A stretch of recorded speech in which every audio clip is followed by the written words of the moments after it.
get started. Welcome everybody to the Social Housing Roundtable. For the eagle-eyed amongst you, you will be able to see that I am, oh, bear with me one second. Can you hear me and see me okay? Yeah. Yeah. Well, fab, thank you. So we'll start again. Good morning, everybody, and welcome to the Social Housing Roundtable for the eagle-eyed amongst you. My name is Elaine, and not Matt. Matt is enjoying a well-deserved break, so you're stuck with me. My name's Elaine, like I said, I'm the head of partnerships here at Social Housing Roundtable. I've worked in the sector for about 19 years, both with landlords and then suppliers to the sector. What I do now is multiple hats. One of them is the partnership role, one of them is consultant and interim, and I'm also a board member of a housing association in the North East. At the Social Housing Roundtable, we are proud to keep this a free to attend weekly webinar, so it happens every Tuesday at 11 o'clock. And we are proud that it's free, and we're able to do so by supporting things like Matt's recruitment arm, but also for our generous sponsors. So thank you to Alerticor and CMSG for sponsoring us on an annual basis, and today's sponsor, Peterman's Housing Initiatives. I'm delighted to be joined by Ben this morning to talk about PRS in the world of kind of partnerships and how we can kind of unlock some of those kind of housing options to kind of really help us tackle kind of homelessness, really. But before I bring him in, a reminder that you can already use the chat, and I know that our regulars are already in there, which is brilliant. But if you are new, do feel free to use the chat to kind of add comments, feedback and questions for both myself and Ben today. And once Ben's done his introduction, do feel free to put your hand up and come into that kind of conversation. We welcome debate and discussion. And even disagreement, as long as it is absolutely respectful, and kind of I know that you guys always are. So without further ado, over to you, Ben. Set the scene for us, introduce who you are and kind of what we're talking about today. Hi there, everybody. So thank you for the introduction, Elaine. I'm really happy to be here today. I love an opportunity to engage in this space. So as Elaine said, my name's Ben Moser. I am the MD of Peterman's Housing Initiatives, which at its core is a consultancy that looks to create pathway solutions to bridge the gap, or the perceived gap as there is, between the private rented sector and the social housing space. I won't go into too much detail about the whole history of how that came about, although if anyone wants to ask me later, feel free. Really today, in London alone, there's nearly 340,000 households on the social housing waiting list, which is the highest in a decade. And at the same time, there are more than 38,000 long-term empty homes across the capital. And we often hear that the problem is that we haven't got enough homes. But the truth is, and certainly from where I sit, being involved in the private sector, we've got homes that already exist right here in our communities, and they're sitting empty for various reasons, of which I'm sure you'll all be very familiar. The real challenge is how to unlock them and stop more from slipping out the system. And I think repurposing and using what we have is the way to do that. We have a lot of focus at the moment, as we're all aware, on building, whether that's from the previous housing minister or the new incoming with Build Baby Build, and as many taglines as you or anyone can care to remember.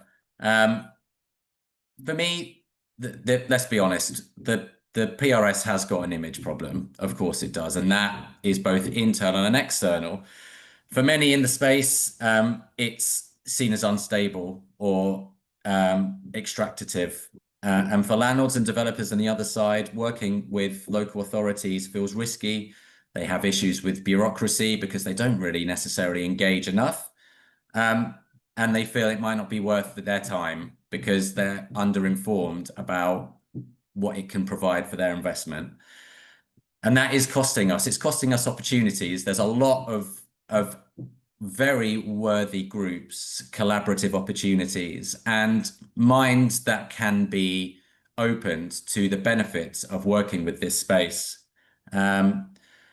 there are over 265 sitting empty, 265,000 sitting empty long term. And a lot of the landlords that are looking at exiting the space at the end of the end of the quarter of 2025, it was 26% of landlords were looking at selling part or all of their portfolios due to a number of reasons, including confusion over policy from the Renters' Rights Bill, amongst other things. There's tax issues. There's a number of reasons that landlords have felt that exiting the space is their best bet.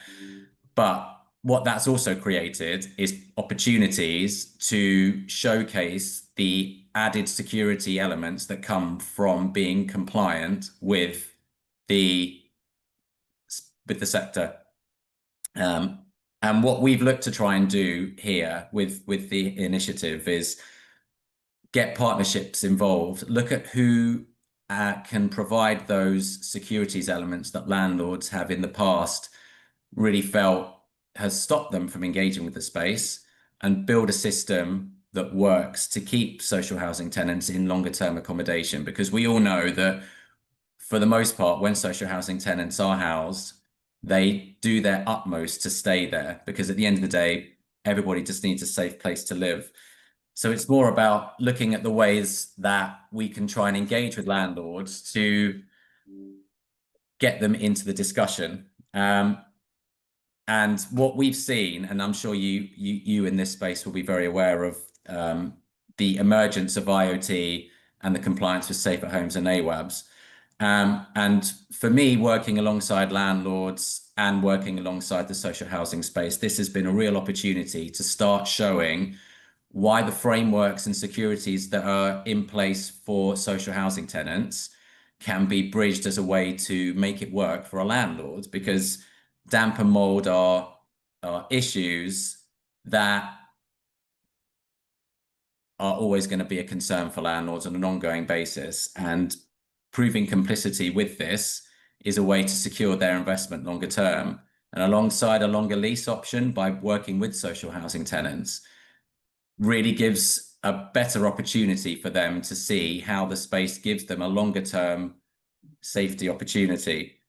Smart monitoring means safer homes, it means earlier repairs and lower costs. And a landlord, and as we've seen, landlords are more than happy to engage in discussion with it. They've had a lot of their time spent being told that they're the problem, but finding a way to engage with them in ways that opens a discussion about why the social housing space can work for them really starts to make it work all around, because at the end of the day, we're looking for the tenants to be safe. So collaboration's really the key. It's the word we all use, right? Collaboration. It's one of the hardest things to nail down because there are so many stakeholders in the conversation. But to scale a working model that can really prove long-term that the PRS can work, we need to collaborate with organizations that bring reach, credibility, and expertise. I have had some conversations with organizations such as the Guild of Property Professionals, which is the largest collection of independent estate agents in the country. And estate agents, like the PRS, don't necessarily have the best reputation, which, again, I may save that up for questioning later as to why people feel that way. But the fact is that the first stage of having the narrative changed is opening discussion with groups that represent a sector that can make a difference. And there is a desire in this space to have conversations, bringing in regulation that has to be fit for purpose for the whole sector starts to open up conversations about, well, let's explore how we can have a longer term investment offset. And working with agents like that, it gives a bit of legitimacy for a landlord. And I keep focusing on landlords because from my experience, exiting landlords is one part of the problem, of course, but obviously we know the empty homes issues within developments, the concerns around S106, and that is another pathway to explore as well. It's looking at how the PRS can work alongside developers who are not necessarily meeting the requirements and finding a way that's fit for purpose. And we are looking at building a model that works within that. So I've just seen that someone's Alicia's mentioned that the wrong landlords are exiting. I completely agree. It's the smaller scale landlords. It's the ones who have the flexibility to quite quickly engage in a discussion that are the ones that are exiting.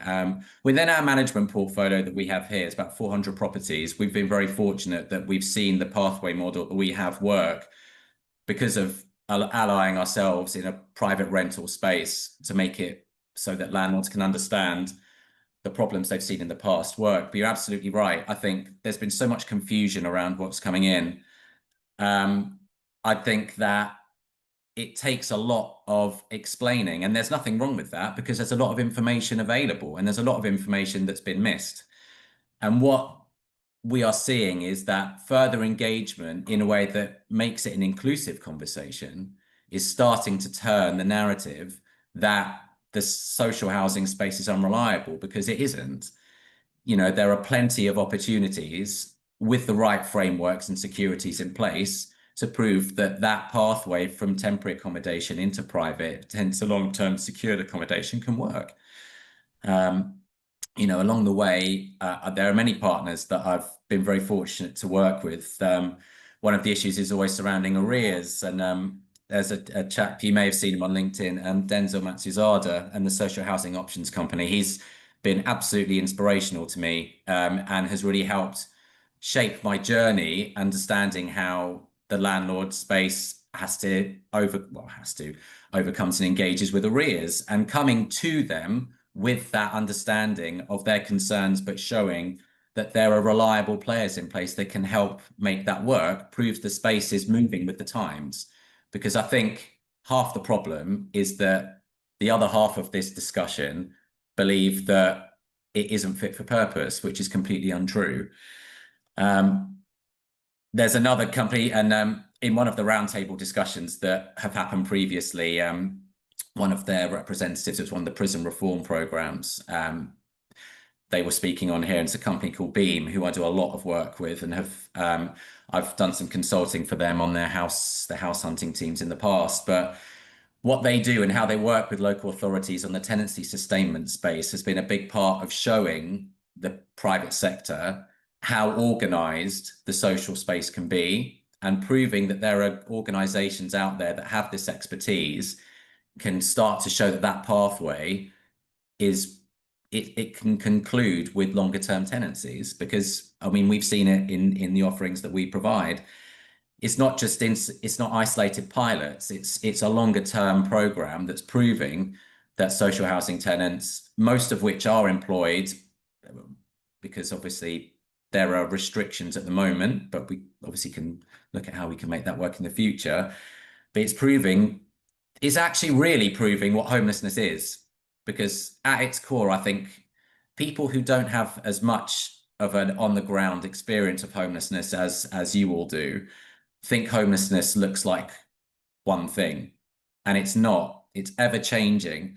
It's subject to as much as the PRS is subject to. And I think when there's an understanding that all the factors can be mitigated, it starts to really open up a chance to prove that we don't need to shrink the space. Because whilst we're waiting for things to be built, whilst we're waiting for the build baby build, whilst we're waiting for all of that to come in, the compliance measures and the securities that are already in place in the social housing space can prove that exiting is not necessarily the only solution. And we've taken this and we're trying to show by working with companies like Goodlord on referencing, who are probably one of the biggest in the private space, understanding how the model works, working with professional guarantor companies. It's offsetting all of these, I guess, the perception gap, because it is perception, right? It's a perception from the private sector that it's not viable to rent to social housing tenants. But you know, oh, it's only housing associations that can do this. But I think if we're just sitting on one way, it's never going to help get the flow moving. And I really believe that engaging is the way to do that. And we've seen it work. We've seen it work on a number of occasions. And the partnership model we have is just working on conversations. It's working on information. It's working on engagement, with tenancy providers, with local authorities, with housing associations when we're able to have discussions about how we can have any sort of crossover, which is obviously open for debate. But the collaboration model keeps landlords in, and the plan is to keep developers from drifting away and help to keep councils on message, because those are the three action points that can make the system work better with what we have. Thanks, Amber. I can see we've got a hand up from David. David, do you want to come in? Comment, question, debate? Yeah, thanks very much, Elaine, and thank you, Ben. Nice to meet you, and You, David. really good, really good summary of what you see and what you notice. I want to go straight, if I may, to this point about collaboration and partnering Sure. between the private and social sectors. I'm a bit long in the tooth. So some years ago, uh, more than 10 years ago, probably.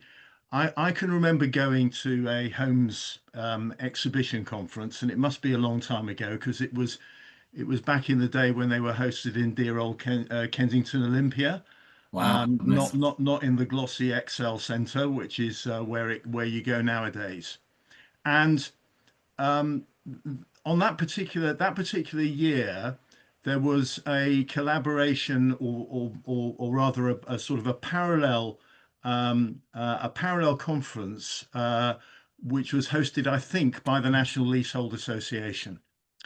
And I dropped into one of the sessions, which looked really interesting because the session was essentially about aimed at attracting both managing agents and social housing managers to come into a session and talk about how they could work together. And it was illuminating for me because essentially it seemed like a kind of dialogue of the deaf.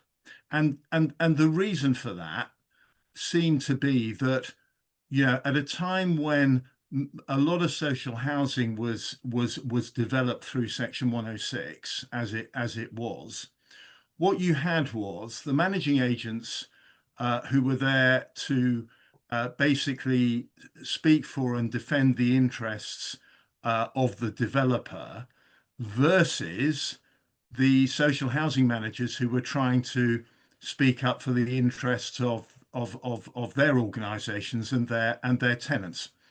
And there didn't seem to be a lot of ground for collaboration and partnering. The discussion was actually quite adversarial.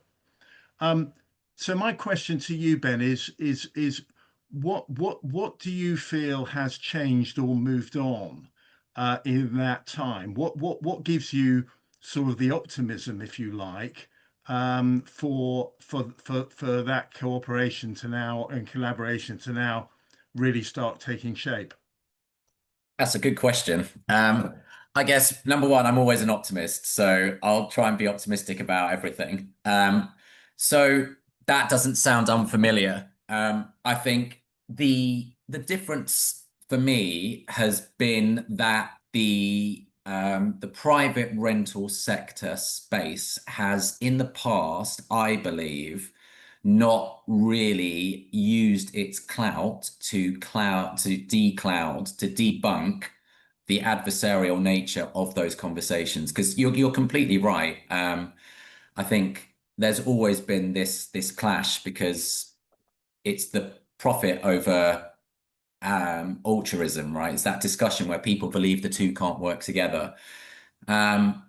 I think what's changed is that there is now I wouldn't call it a subculture because that downplays its importance in this conversation, but there are a lot of very well-informed and very open organizations, individuals, companies that, if brought into a conversation of that nature, can help to start to provide metrics and practices that can open up the conversation. And that's really where I've kind of seen that start to take shape. It's opening up the conversation to the truth that people are going to disagree, but rather than using that as a yardstick to stop working. It's trying to make those problems turn into solutions, which sounds so jargony.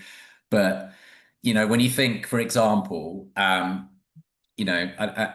a development perspective, I mean, that's obviously a wider conversation. But when we're talking about the PRS, I think the Renters' Rights Bill in its entirety and its ever-changing nature has provided a way to inform landlords who are obviously in the example you've given there, the other side of the conversation, right? It's given them an opportunity to, well, it's not really an opportunity, they have to. When you're talking about the compliance on the Safer Homes and the AWAB's law, they're going to have to do it, and they have to engage with it. So rather than using it as a way for a landlord to exit, we start to think, well, hang on a minute, you're going to do this anyway, and this is going to be made for purpose in an entire industry. So let's think how this will work for you. You can offset your costs over a longer term by involving a social housing tenant, someone who can be in there for longer. It's not as much about yield as it is about less of a spend on your works costs, for example. It's opening it up in a way that's informed, because I think people have certainly, I believe the PRS in the past has been quite afraid of opening up to the problems that there have been. But if people shine a light as it is, I think if people use these to bring themselves together to formulate a voice, and that's really where we're trying to do what we're doing, you can say to somebody, well, yeah, I understand your problems. Of course I do. They're perfectly reasonable. This is your business, but your business is going to be offset in a longer term by not having to spend so much, doing this all well in advance. It's well monitored. You have constant tenant engagement. It's all these things that are done as a matter of fact in this space, but it just means your investment is safer for longer. It's a very roundabout way of saying that conversation narrative is changed by having someone who's willing to embrace the problems on both sides and use it to come to a solution. And we've seen the solution work. So, let's just replicate that for longer.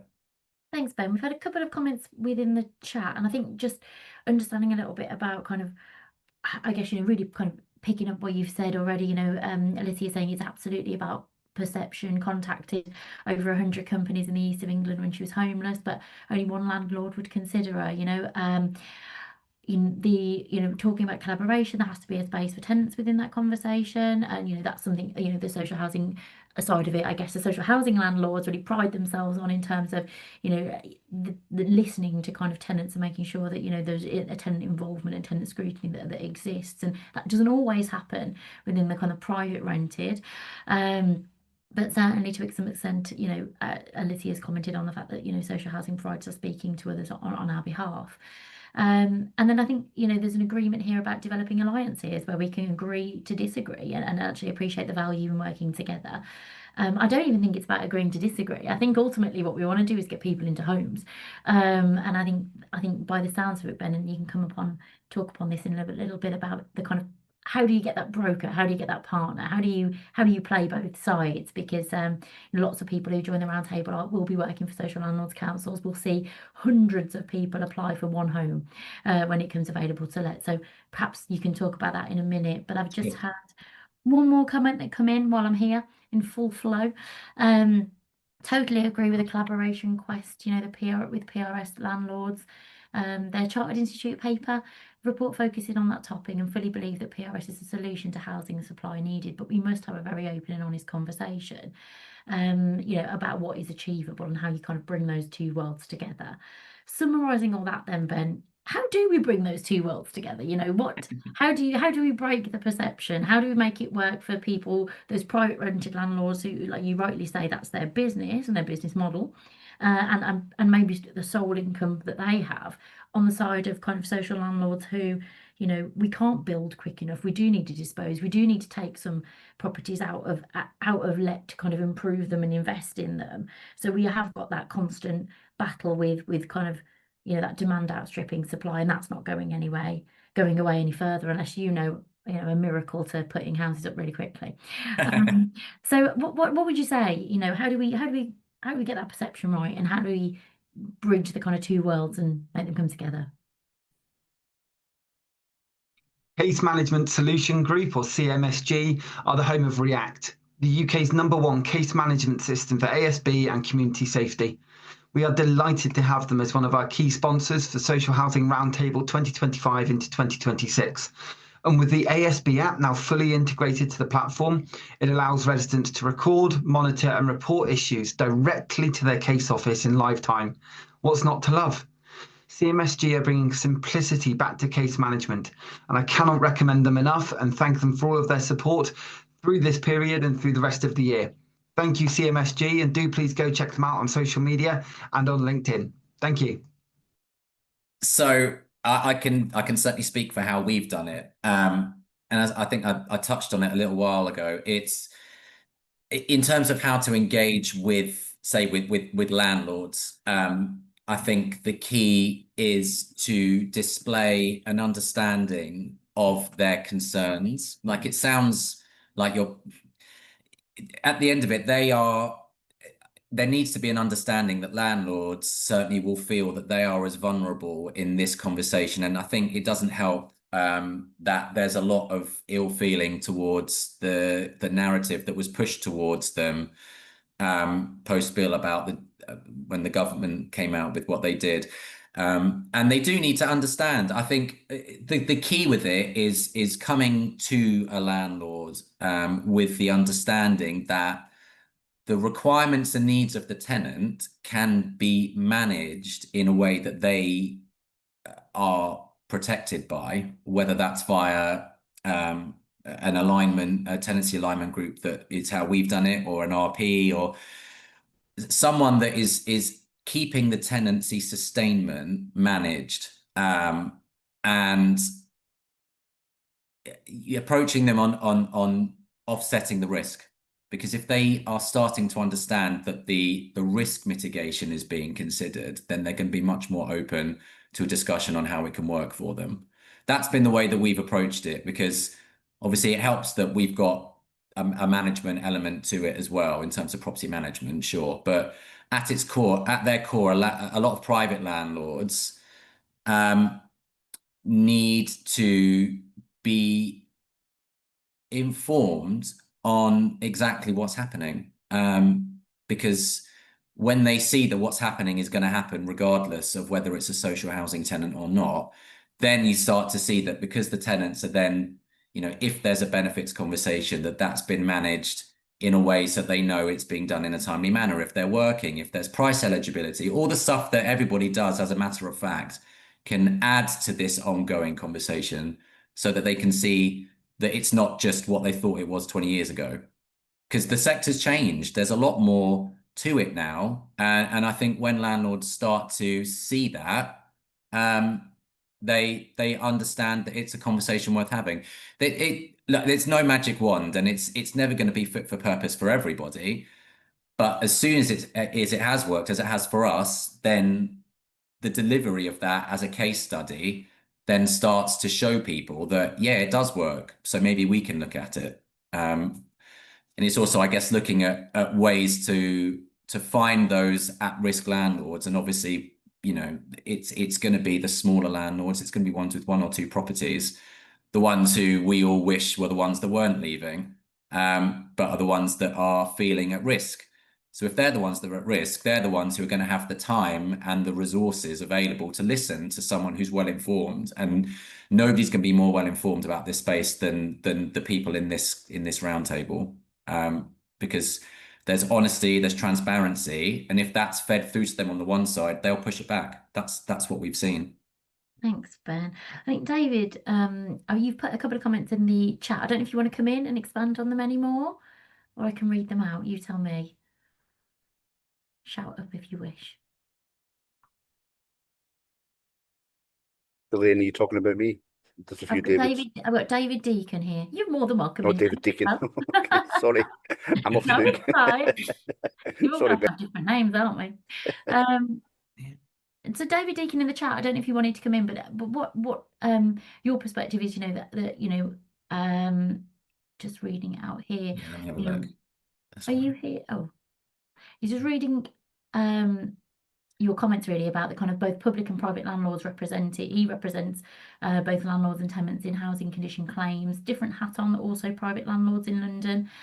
Given that social housing providers are target for disrepair claims, what indemnity against that would you give if we were hand over to our properties to a social housing provider? So, he's got PRS profile and what kind of assurances do you give, if any, to kind of PRS providers? And then the other issue, I think, which isn't, I don't want to call it the elephant in the room, but I guess private rented sector rents are higher, and what does that kind of, how do you have that conversation?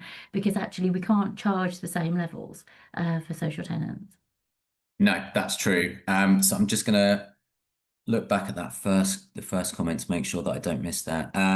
So the way we've done this is when we're going into discussion with private landlords, it's ensuring they've got the right policies on their properties, rental insurance, that all the relevant documentation is explained to them in as much detail as we can do, so that that's all in hand before engaging. So a lot of the work that we put in terms of how we then have that pathway through to landlords is done before we start engaging potential tenants with properties. So it's quite a strict process, so that when we're providing the potential tenants to the potential properties, we're doing that quickly, and we're doing that with an understanding on both sides of the conversation. So it's obviously making the landlords aware of what they need to do in terms of getting the right insurance policies, the right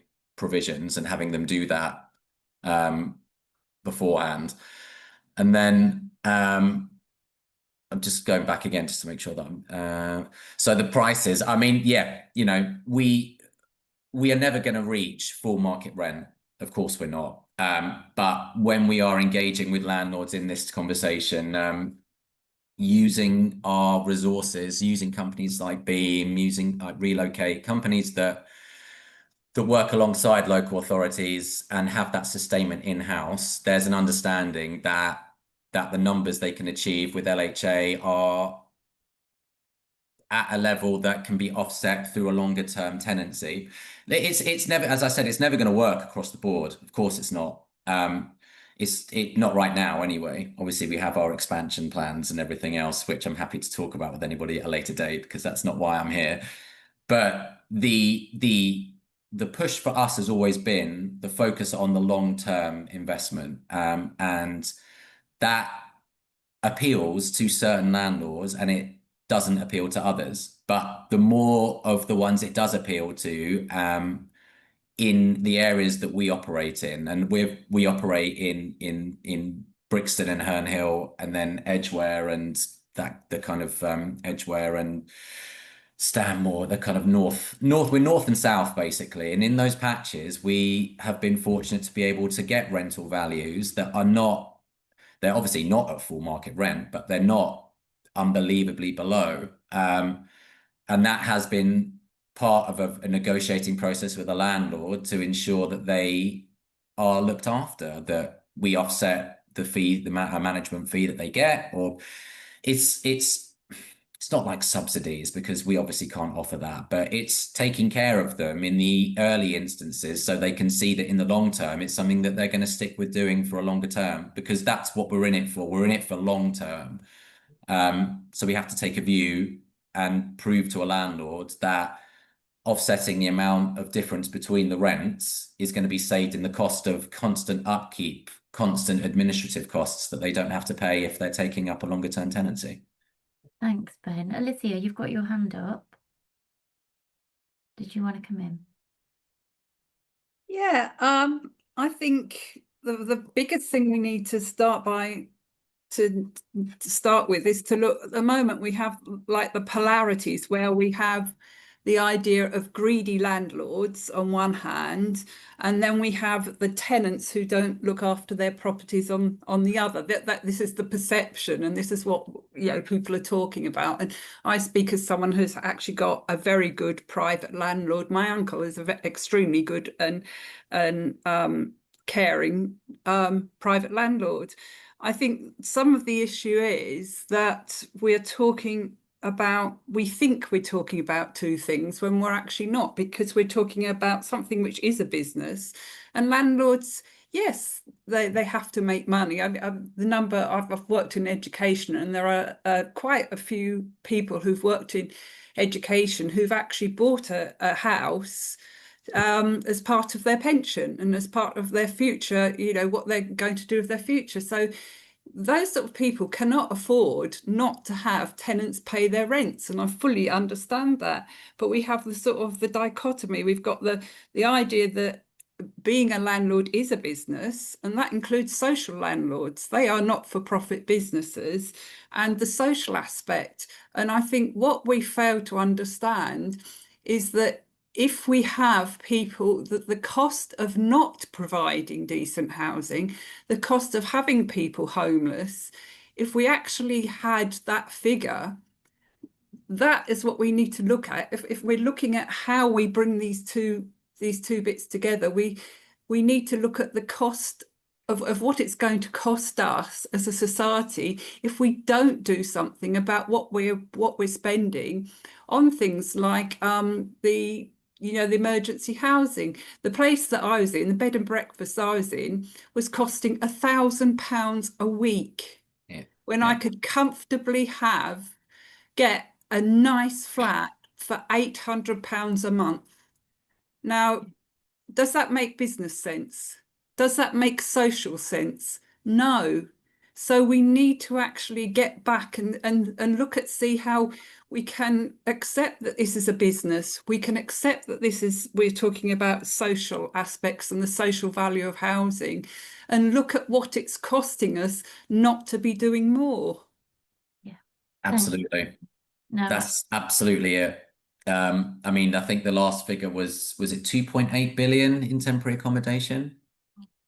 I think like you say, I think it's that bigger picture, isn't it? What we're thinking about in terms of how do we solve kind of homelessness, how do we solve the housing crisis? And I don't think it's going to be kind of one only kind of tactic in kind of build more homes. I don't think that's going to be enough. And I think what I'm certainly hearing is that, it's about understanding both sides. It's about bringing kind of people together, but it's also about that kind of trade-off, potentially, stability, consistency of tenant for potentially a little bit less rent.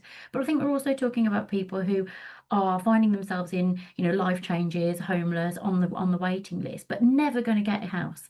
Thinking about that real kind of end where they're not meeting all of those criteria. And I think that's a challenge as well. And we need to think about what we do with those kind of people who are kind of outpriced of kind of the 100% market rent stuff, but they're not kind of meeting enough of the criteria because there are more people kind of in need or with complex needs and complex issues that are kind of getting those kind of housing allocations first or as a priority. Just having a quick dip into the chat, and Hazel saying that it's filtering right through to the sector as an authority. A local authority, we use around 250 PRS properties for our homeless families rather than B&Bs. And over the last 6 months, we've seen around a quarter of the small landlords we give notice to end the contract with us, citing the private renters bill. We would love to engage with larger PRS landlords or portfolio holders, but we are in a rural area with national park, with the issues that bring regarding affordability and scarcity of housing and land to build on. I think that's that's part of the conversation, isn't it? And how we engage in it and kind of change those perceptions, but also get people to see about the kind of long-term value, I guess, Ben. Yeah. Sue says that she knows her local authority is working with some private landlords who have financial viability issues and builders to agree to use the stock and manage it for them to give them financial security. I think that's a really good point. And I think, we might see more kind of landlords being kind of priced out or at risk from a private perspective, having to make sure that they meet those kind of new criteria and policies coming in. And Ben just kind of agreeing, I guess, with how expensive the temporary measures are potentially, rather than kind of engaging and thinking about how that money is used in different, as Alicia says, kind of business sense and social sense kind of coming together. Yeah. What's your view on that, Ben? We're talking a little bit about the challenges, and I guess what you've said is about partnership and collaboration and communication as reasons to overcome this. But it feels like what you do is a bit of a broker. So what's your kind of call to action, I suppose? If you're an authority and you want to work with larger PRSs, do they need to find people like you to broker those conversations, or is it simply putting a call out? What is it? How do we start that if it's not you? Alert Call return as one of the keynote sponsors for the Social Housing Roundtable in 2025 into 2026, and we're delighted to have them back. Alert Call help as many people as possible feel safe, connected and informed by combining ingenious technology and award-winning human contact. As you can see from this touchscreen I've got with me, Alertical's digital engagement solution helps social landlords proactively know their customers and properties by putting a portable touchscreen in every home, offering a daily property check through the optional OK Each Day service, plus repairs reporting, tenant surveys and much more. They also provide Beyond Warden Call, an easier, simpler and lower cost wireless warden call solution with video door entry, dispersed telecare and smoke alarms. Alertical work with over 60 housing providers across the UK to enhance two-way engagement between customers and their landlords. In 2022, Alertical won the Queen's Award for Enterprise and Innovation, and in 2023, Alertical won Housing Supplier of the Year. We're delighted to have them back with us throughout the course of this year, and please do go check them out on social media and LinkedIn to find out more. Thank you very much, Alertical, for sponsoring us again. Well, I'd be happy to. I'm happy to do that more. But how do That's not why I've come on here, of course. I'm not just pitching my business, because that's absolutely not what the point of this is. And I actually think having this sort of conversation is one of the best ways to start changing the narrative. And it's so much about information. As I say, I'd be delighted to do it. I'd shout to the cows come home about why the social housing sector is a viable option for all the problems that we've discussed. It's not even just about direct housing. There's certain pathways, talking about how you look at it from a bottom line perspective about getting people into work and apprenticeships, and Ben and Sylvia are some collaborative partners that I work with who are doing some great work on that in Croydon. It's approaching this.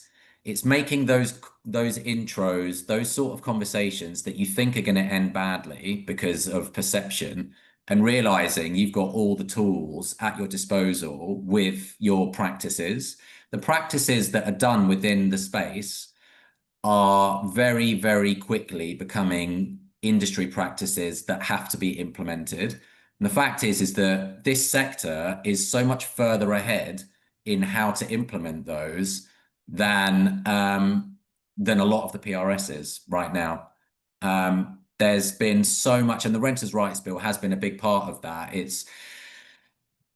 I think what it has done is shine the light on the fact that what is being done in this space really works. And in terms of engaging with landlords in an ongoing way as part of a pathway opportunity, that's the way that it's going to sell it, because it's this information, it's this experience, it's this compliance that has been in place for a very long time, that's scalable. It's ready to be done. You don't have to wait around forever to bring your company up to speed, or even though we all know the private sector should have been doing all this anyway, and developers are not out of that conversation. There's another company you've all heard from James Green at Breathe Pure, who's doing some fantastic work in this space. These are all companies that have been doing this for a long time and are now being brought into the private sector to do the same. And you all, as a information base, are the best people to bring that as an offering to the private sector. And I've seen that landlords will engage with it. We've done it in-house. And that's the positivity. I think David asked me about the optimism. The optimism is because we know it works. We've seen it work. It just needs to be shouted out. People need to hear it. They need to see it. They need to realize all of this stuff's going to happen to them anyway. So if it's going to happen and your managing agent or you as a private landlord don't quite grasp it, which is completely understandable because of the amount of information that's been thrown at you, here's an idea. This is a group of people that get it. And on top of that, they've got, I don't even want to know how many, you're saying hundreds of people per property, right? If you can prove they're safe, if you can prove that the safety of the property is going to save you money and it's going to keep you compliant in a way that you're going to have to do regardless or get fined for it, just give it to these people. Give it to this space because these are people that are already working in it. It's already going to save you money. It's going to make your property more viable. And it means you don't have to worry about it for, a minimum of 3 years, It's a no-brainer. I genuinely see it as that. And it's really, obviously, I find it very easy to explain it. We're looking at ways to start engaging on a slightly higher level with funding options for our business, but that's probably not a conversation for now. But I really believe in this group. I believe in this sector, and the private sector is only going to benefit from it because I think as Alicia said, we're all part of this conversation and treating everyone as equals. And that goes from tenants to top end. If everyone is considered, there is an easy way to get that TA to PRS pathway model done quickly, safely, and in higher numbers. People just have to understand where it benefits them. And it's just not being afraid to shout out about what you do. Yeah. Be unapologetic about the fact that you serve a section of society that need to live in safe homes, but are being supported. So extra support is only going to make them safer, not less safe, in a way that the PRS isn't. The PRS used to, the private sector, this is the bit that gets me, the private sector with guarantors. Guarantors used to be their family members that the guarantee was their house. So if they did need it, they would have to sell their house to fund that subsidy of rent, which is insane. If we look at how the guaranteeing system and how people are subsidized in this space, it's formulaic, it's secured, right? It's like, yeah. Yeah, we can see that you're certainly passionate about it, but I do think kind of it does feel like a no-brainer on paper, doesn't it? David's got his hand up. Hopefully not to challenge your optimism, but let's find out. I would rather you did. Well, Elaine, let's try and spice it up a bit in that case. Well, yeah. We have all been very polite with each other this morning. No, it's not directly to challenge. I agree, very much with what Ben's saying. I just wanted to return to what I alluded to earlier about managing agents, because PRS, as we know, is here to stay. It's part of the solution, but managing agents have often been thought of as the devil incarnate. And is that just by you, by the way, David? Or... No, absolutely. There is an agent who I know well, who actually I regard as someone with a very good reputation. And actually, Ben is probably someone you know, but I'm not going to reveal the individual's name. But a few months ago, they posted this cri de coeur on LinkedIn, which I've just found, and I'd just like Elaine to read it out. It won't take a second or two. And he wrote as follows. He says, when customers feel they're being let down, there are several avenues for recourse. But when the agent and its staff suffer abuse at the hands of customers, what practical measures can they enact to resolve matters? And he goes on, as the provider of the service, it's possible we contribute to the frustration, obviously, and clearly that's for us to deal with. However, our power to stop it feels non-existent. And I can't help thinking, he says, but think that the government and organisations like the BBC stoke the flames when they use words like fleecehold and make out that managing agents are somehow trying to be punitive when setting service charges. And he rounds off by saying, I'm interested to find out if anyone has found effective ways to deal with such situations. There is still this perception problem, isn't there, Ben? So the perception problem is both in the market itself, with residents, with customers, and with the likes of ourselves, social housing, on the social housing side of the fence. So what's your reaction to what this particular agent said? I can completely understand it, and I think you've hit the nail on the head, David. I think the perception issue is across this conversation 100%. And I do think that I've tried to not go too partisan in my responses, but I do believe that the division of the conversation rather than the securing of that conversation isn't necessarily always non-organic. I think it is certainly it's just made things take longer. It's made it take longer to find ways to make things work. And that the way that agent has written that, I think is true. And I would agree that, you know, even in the time that I've been doing this, I've come up against this belief that I'm only in it for myself. I don't care about anybody and all this, which I just think is, one, it's really unfair, but it's probably born out of frustration at the system, which I can completely understand. And from a managing agent's perspective, yeah, you know, look, they represent the other perceived wronged party in this. And this is despite their own perception as well. And perception, I believe, is born out of lack of communication and conversation. The fact is, if there are issues that are not being talked about, talk about them. That's all I've done. You know, I'm quite happy to stick my neck out. You know, some people said that even doing this roundtable today was going to be risky because as soon as PRS gets introduced, people perceive it to be like, uh-oh. But I think if we don't have these conversations with people in that space, and you're right, David, because people do put these posts on LinkedIn, which are LinkedIn, I think, has been fantastic, by the way, for opening this sort of stuff up. It's how I've built what I do is doing that, which is weird because even before then I wasn't really sure what LinkedIn did, but I certainly do now. It's almost like deprogramming offensive language.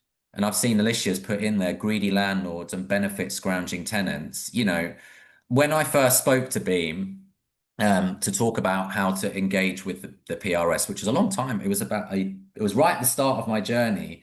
You know, they were saying that they were getting calls hung up on because they were using the words client and all other words which you'd find ridiculous. I think the fact is, if we don't de-escalate the rhetoric and the anger around it, if it's not looked over, if it's not placated, if it's not addressed, we're never going to find a solution. Division has been used to stop progress, in my opinion, and I really believe that. So opening up a post like that, for example, even within this conversation, there's a number of people now who see that there's a managing agent who feels that they're vulnerable, and that's absolutely okay. Just the way that tenants will feel vulnerable. Everybody is open in this conversation. And if we're not able or if we're not willing to take a risk and have everybody speak to each other, we're never going to make use of all of these properties. It's like, even if we just unlock 10% of empty homes, 4,000 families could be housed in London. And that's small scale compared to what can be done. So we have to have those conversations, absolutely. And if we don't have them, we're never going to learn what the problems are or how we can fix them. Because that's what we're doing. We're fixing the problems that are already there, not waiting for build, baby, build. Because if you wait for that, all this housing that's available now and all of you amazing people that do this work are going to be unheard of. It's just insane. So, you know, that's my belief. Let's just talk to each other and make it work. Thanks, Ben. I think, you know, I think, like you say, it's conversations on both sides, isn't it? It's how do we talk to tenants? How do we talk to kind of social landlords, and how do we talk to kind of the private rented sector as well, and bringing that together as kind of one piece of a puzzle that can sort of solve some of the kind of homelessness and housing issues that we had.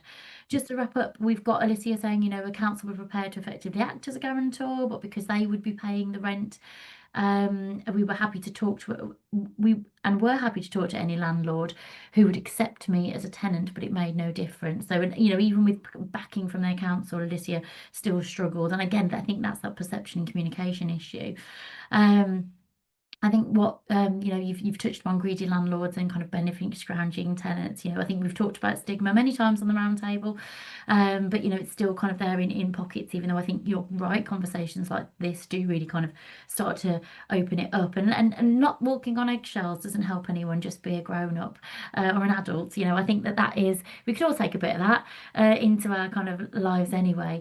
But you know, Ted rightly kind of pointing out that communication and language does matter, and actually if clients, the word clients is turning people off in the way that service users used to turn people off in care, you know, it shouldn't stop the conversation, it should just evolve it, and I think that's what's really important as well.